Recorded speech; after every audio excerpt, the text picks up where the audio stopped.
गरुड़ पुराण से जाने, मृत्यु के बाद आत्मा किस अवस्था में रहती है। गरुड़ पुराण में बताया गया है कि व्यक्ति को कर्मों के अनुसार फल भोगना पड़ता है। इसमें बताया गया है कि अच्छे कर्म करने से व्यक्ति को स्वर्ग की प्राप्ति होती, वहीं बुरे कर्म करने वाले व्यक्ति को नरक की यातनाएं झेलनी पड़ती है। बता दें कि हिंदू धर्म में गरुड़ पुराण को महापुराण बताया गया है। साथ ही इन्हें भगवान विष्णु का रूप भी माना जाता है। ऐसा इसलिए क्योंकि इसमें भगवान विष्णु और उनके प्रिय वाहन गरुड़ देव के मध्य हुई वार्ता का विस्तृत लेखा जोखा मौजूद है। गरुड़ पुराण में स्वर्ग एवं नरकलोक का विस्तृत विवरण दिया गया है।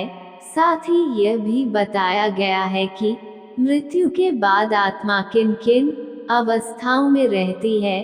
संक्षेप में बताएं तो मृत्यु के बाद होने वाले सभी क्रियाओं को गरुड़ पुराण में विस्तार बताया गया है।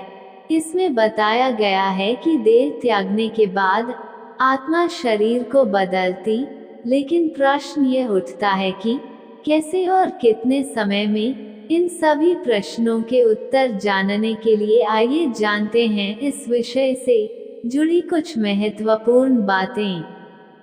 गरुड़ पुराण में बताया गया है कि जब एक आत्मा शरीर त्यागती है, तब सबसे पहले वह यमलोक जाती है।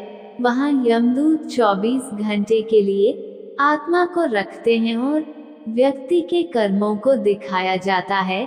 24 घंटे पूर्ण होने के बाद आत्मा को पुनः अपने परिजनों के पास 13 दिनों के लिए भेज दिया जाता है, जहां उनका संपूर्ण जीवन बीता था।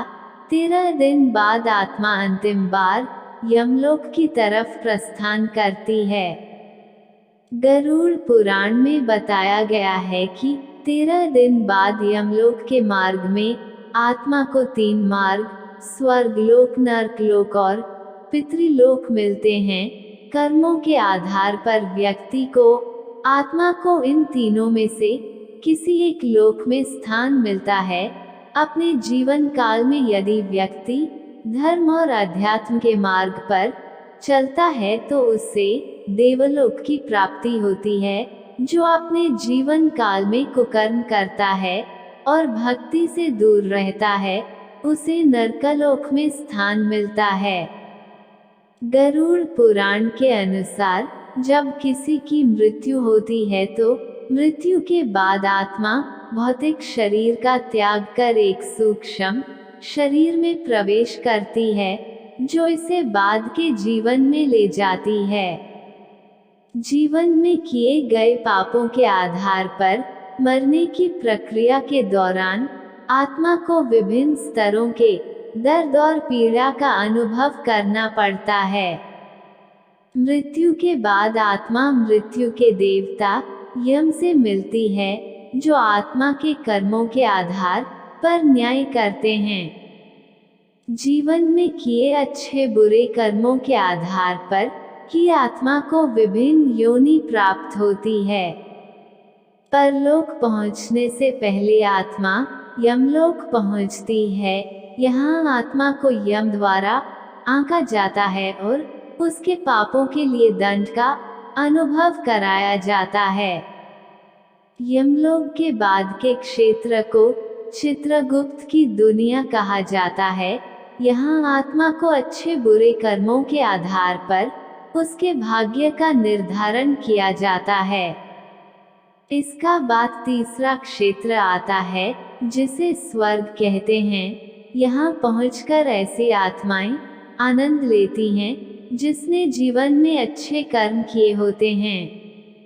वहीं चौथे लोक को नरक कहा जाता है। यहाँ आने वाली आत्माएं अपने बुरे कर्मों के आधार पर दंड भोगती है। स्वर्ग के बाद के जीवन के अलग अलग क्षेत्रों में अलग अलग अवधि होती है, जिसमें स्वर्ग सबसे छोटा और नरक सबसे लंबा होता है। गरुड़ पुराण के अनुसार स्वर्ग में आत्माएं विभिन्न तरह के सुखों का आनंद लेती हैं, वहीं नरक में आत्मा को दंड का अनुभव करना पड़ता है। नरक में आत्माओं के दंड की अवधि उनके कर्मों के आधार पर ही निर्धारित की जाती है।